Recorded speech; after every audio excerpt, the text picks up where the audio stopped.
And now, ladies and gentlemen, please fasten your seatbelts. Welcome to PreneurCast. Yeah, business cards being swapped, beers being drunk. Can I say a nasty word? Can I say procrastination? With Pete Williams and Dom Gosher. how well did that go down? We can talk about that entire thing in a very another rant and soapbox episode if we want to. Visit us online at PreneurMedia.tv. Hi, and welcome to this episode of PreneurCast with me, Dom Goucher. Again, Pete, my co-host and partner in crime, is still away, looking after his new family. Thank you all for your kind words, wishing them well. I'm going to be continuing my series on foundations to get you heading in the right direction for the year. And this week, I'm going to talk about investing in yourself and your team. So, we've kind of covered this issue before in a previous episode, but in the online marketing space, people seem to have no problem investing in courses. Courses about traffic, courses about conversion, courses about making videos, courses about copywriting, this, that, and the other.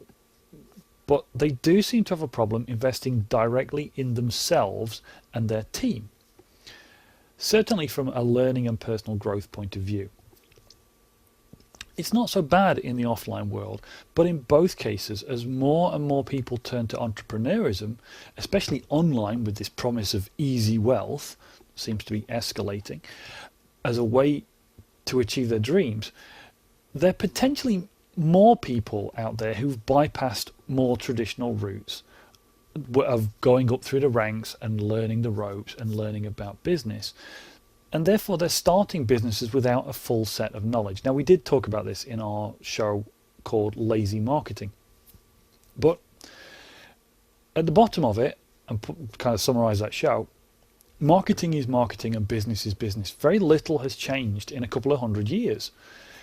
And so you owe it to yourself to understand at least the basics of those topics. And that's just one example of where you can invest in yourself and your knowledge and your skills to the benefit of you and your business. Because the truth is, whether you're an employee or an employer or a solo entrepreneur, you don't just owe it to yourself. You need to invest in yourself to ensure your growth and the growth of your business. Whoever you are, your knowledge and your ability to apply that knowledge is your single most valuable asset in the modern economy, in modern business. And similarly, the knowledge and skills of your team are a valuable asset too. Now, I'm going to come back to the team issue. Let's just focus on you as an individual right now. Now, we recently produced a course. Pete and I recently released a course in partnership with Rich Sheffrin called Profit Hacks. And hopefully you've heard about it. But Profit Hacks is the antithesis, and there goes my big word for the day, it's the antithesis of this rash of silver bullet courses that have been coming out since the dawn of time. Yes, seriously, there have always been get-rich-quick courses, even before the internet. We're just seeing more of them now, and thanks to the internet, or no thanks a lot.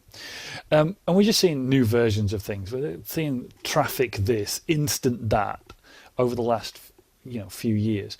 And in Profit Hacks, we focused on improving effectiveness, your effectiveness and the effectiveness of your team. And yes, there were a bunch of quick wins in that course, and they were based upon how Pete and I get through all our work in our businesses. Pete especially, who runs like 5 real-world businesses now on top of, or kind of before he even starts his online activities. But there's also a bunch of foundational stuff in that course about making your business and you more efficient. Now, it's in your best interest to develop your skills in whatever area you identify as the core of your business. Now, we talked about core versus mechanics in a couple of shows. And anything that I talk about, by the way, I'm going to put links to those shows in the show notes.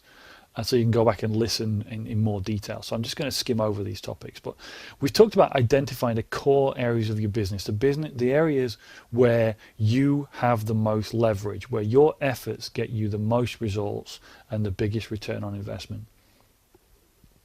So it is in your best interest to develop your skills in those core areas. And in the other areas, well, the areas where what we might call mechanical areas, that's where you need to start developing the skills of your team, whether it's hiring people with skills or training team members with those skills. Now, over time, you'll identify team members that have the potential to complete more and more complex tasks, freeing you up to concentrate on more core tasks.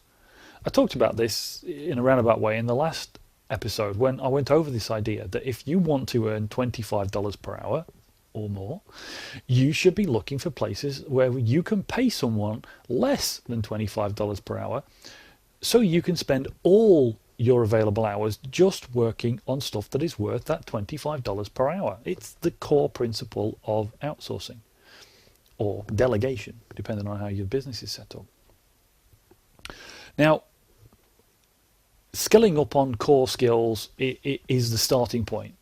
And let's look at some of those core skills. Let's look at where you could skill up, some more obvious areas.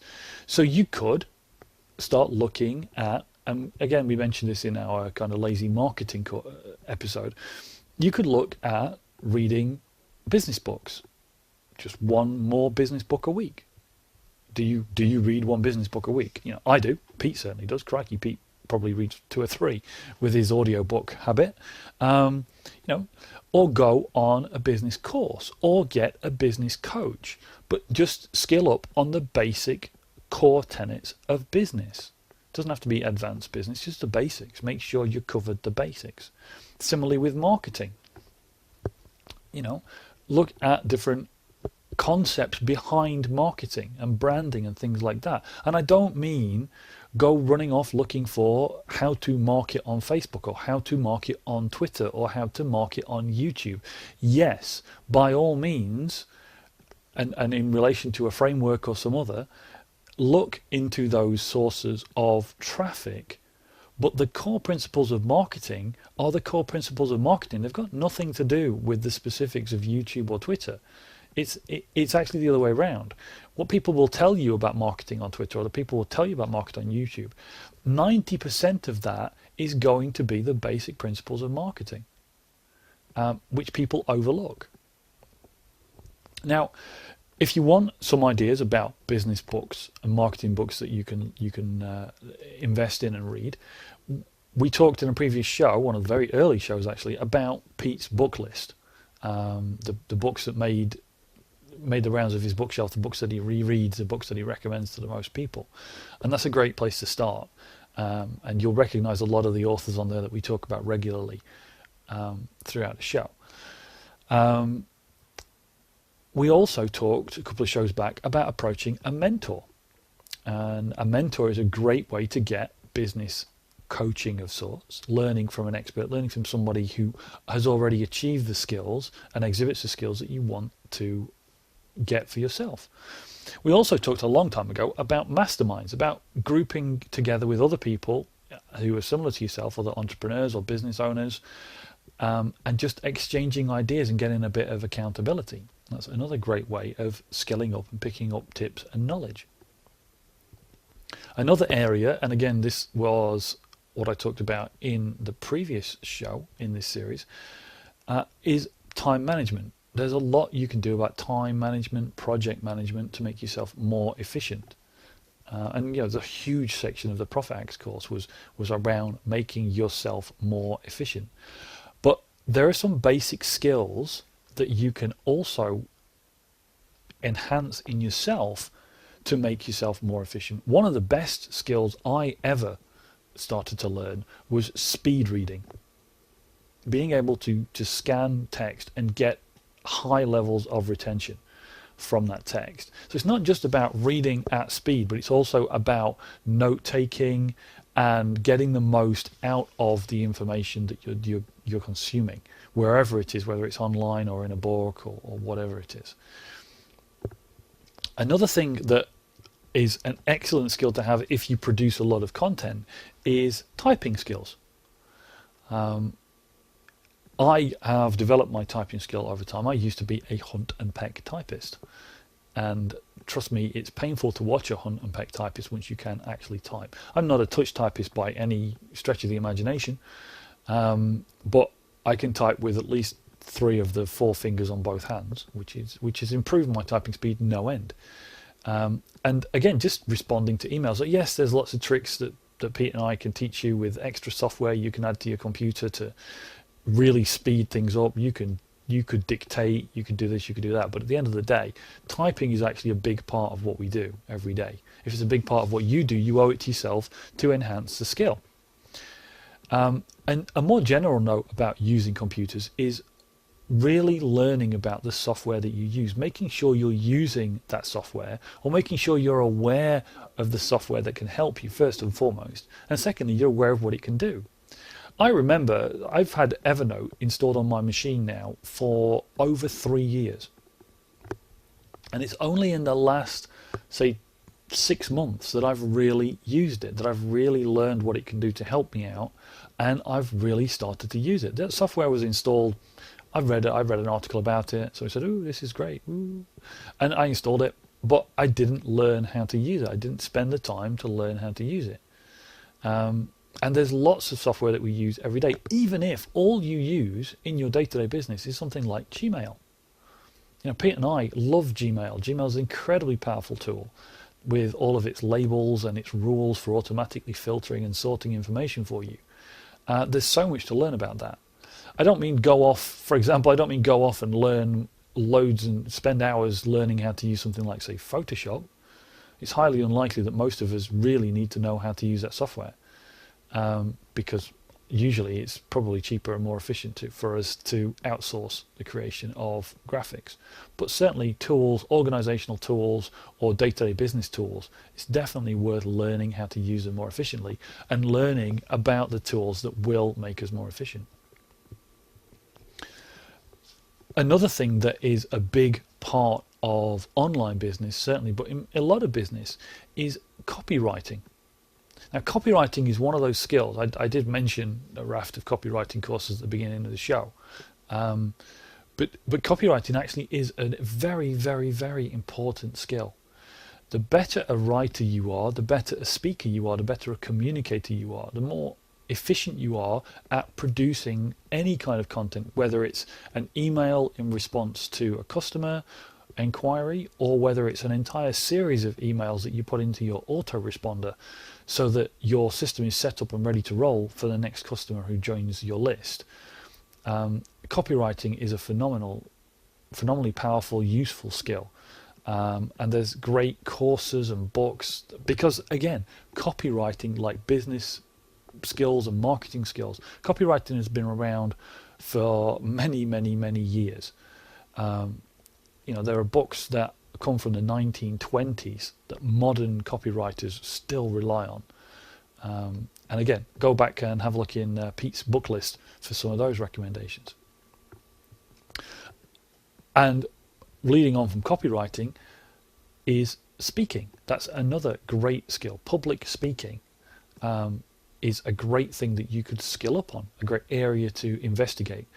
Whether you plan to stand up on stage, or whether you just want to speak more eloquently in meetings, or whether you want to present yourself and your business better on video, which is obviously a very popular thing and something that I'm experienced in, or you want to produce a podcast like Pete and I, then getting comfortable speaking, public speaking, or just reading things out in a more fluid manner is a great skill to have.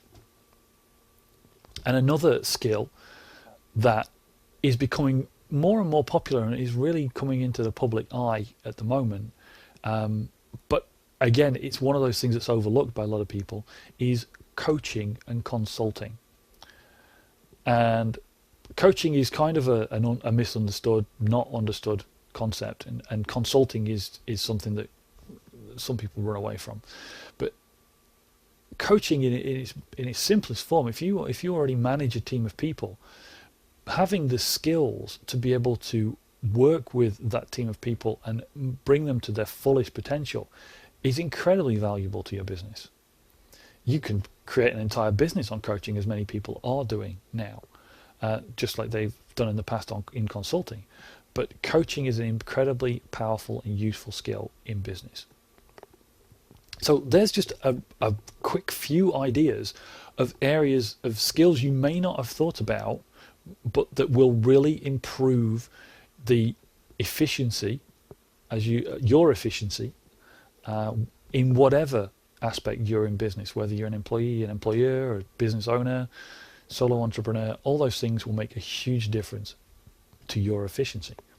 And one other thing, a huge point, and this is kind of something that Pete and I have talked around a lot, and you may have picked up on this through our little chats between myself and Pete, but one of the most important things that you can do to improve your own efficiency is to look after your personal health.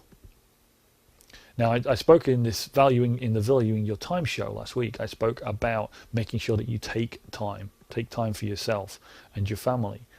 And that's exactly what Pete's doing right now. But it is vital that you look after yourself, that you stay healthy, because one of the biggest problems for, as I termed it in the last show, knowledge workers, is that we are using our brains.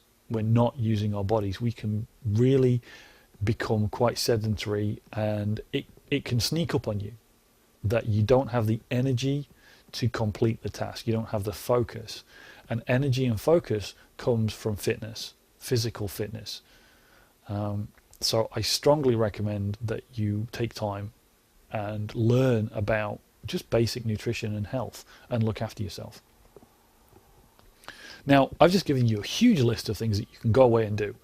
And so what I've given you there is a problem, because how do you fit it all in? Well, that's why we learn about time management and project management, which I recommended earlier in the episode that you really should look into and learn a little bit about. Of course, there's all the other tips that Pete and I come up with, things like listening to audiobooks on audible.com. Don't forget, you can get a free trial of audible.com, which includes a free book. Any one of the books from Pete's reading list, for example, you can get on Audible. If you go to audibletrial.com/PreneurCast, you can sign up for a free trial for Audible. Wholly recommend that. That's how I get through so many books, is just putting them on my iPod and then going and doing some exercise. So I'm doing two things at once, which is great. Another way that you can invest in yourself, and this is again something that's easily overlooked, is investing in your environment, your working environment. And the first way that you can invest in that working environment is to invest in the equipment that you spend all day with. And one of the things that people overlook in their equipment is the chair that they sit at and the desk that they sit at. Now, something that's become very popular in certain circles are standing desks that you stand at.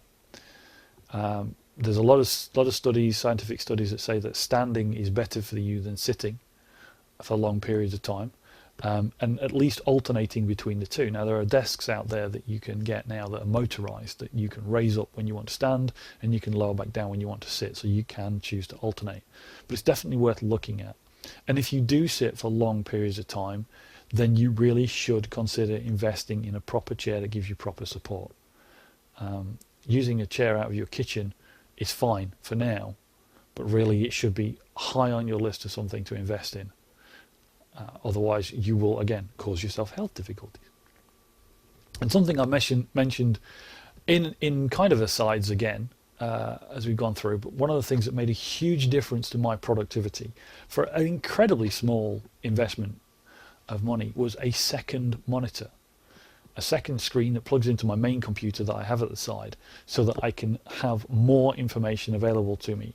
Anybody that deals with information has to do analysis of information or collation of information or just planning. Being able to spread that information out across a wider area, just like you would if you were using a regular table, can make a huge difference to your productivity. And I wouldn't be me if I didn't say get a Mac, because, as you know, Pete and I both genuinely believe they are the best tool for certain kinds of business and content production. But I'm going to leave it at that. So that was a kind of a long segment about investing in yourself and different ways you can invest in yourself, look after yourself, and basically create some personal growth. But the other part of this episode is about investing in your team. Now, most people see investing in your team as training them. And the biggest response Pete and I get, the most common response that Pete and I get when we talk about training your team goes like this. And I wish I could do Pete's voice because Pete does this best. Because what we hear is, what happens if I train my team members and then they leave?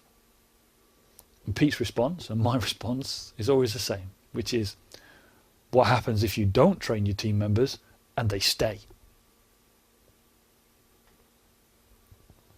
Put simply, the more skilled and effective your team, the faster they can work and the less management they need.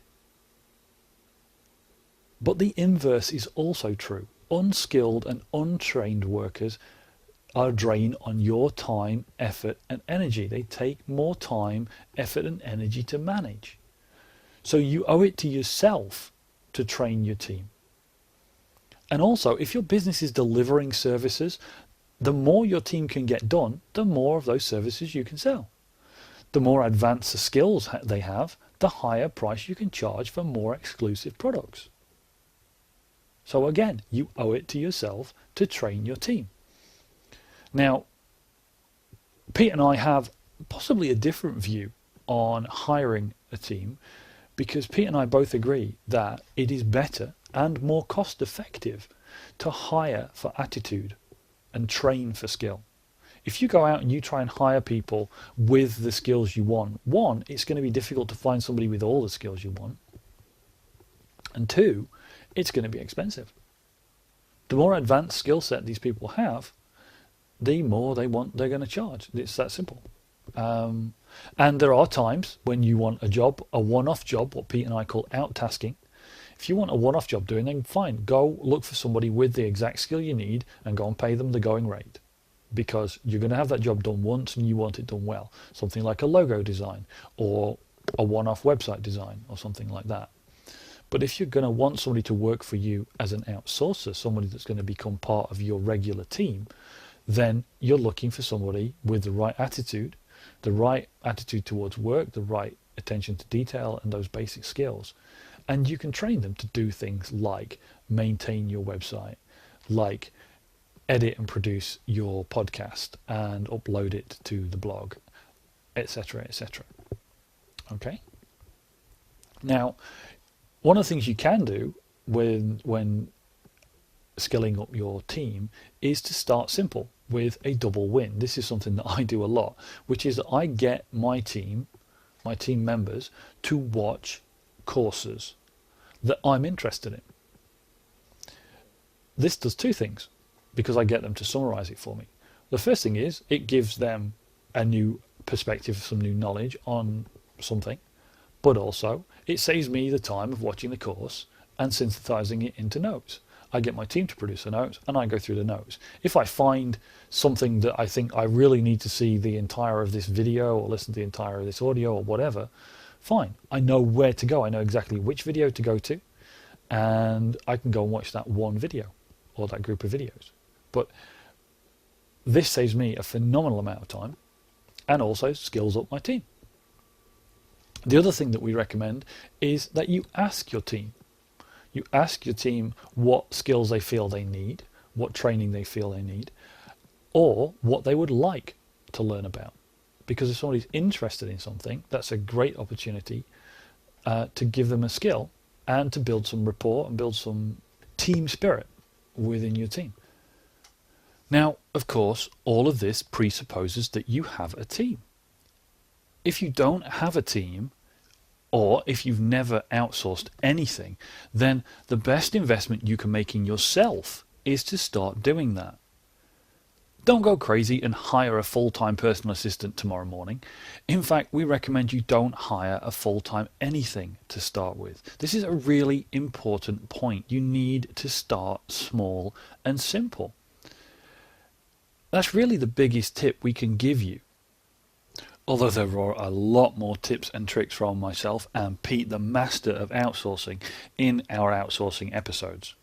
But you need to think about a small, simple task that you can easily define, that you can then find someone to carry out for you and work your way up. You're looking for one-off tasks, simple things that need doing that either you don't have the skill or the time to do. And go and find someone to do those things. And like I said in the previous Foundations episode about valuing your time, if you want to earn that $25 per hour or whatever it is that you value your time at, because you need to value your time, then make sure you are only doing $25 per hour tasks.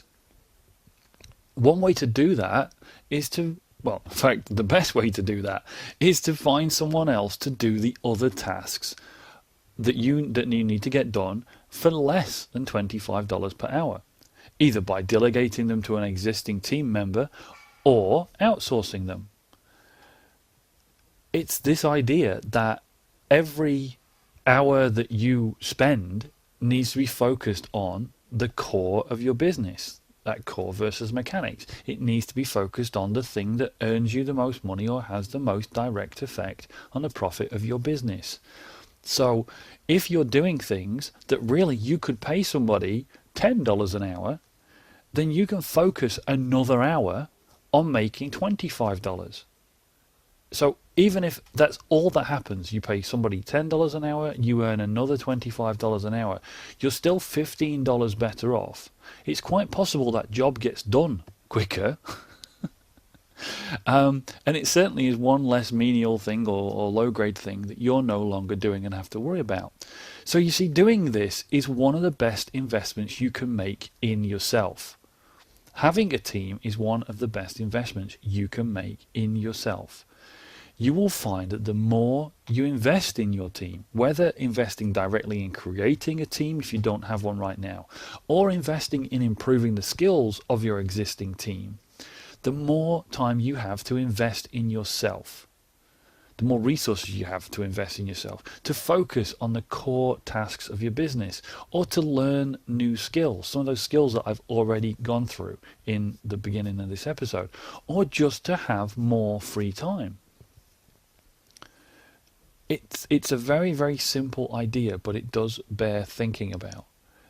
So, as I said, if you invest in the skills of your team, they require less management, which requires less effort on your part. It also means that they can take on more tasks, which means that they can take those tasks from you, which gives you that time back to either invest it directly in your business, doing more of the high dollar per hour tasks or doing more of the core tasks that improve your business, or you can just have more free time and invest that in growing your skill base.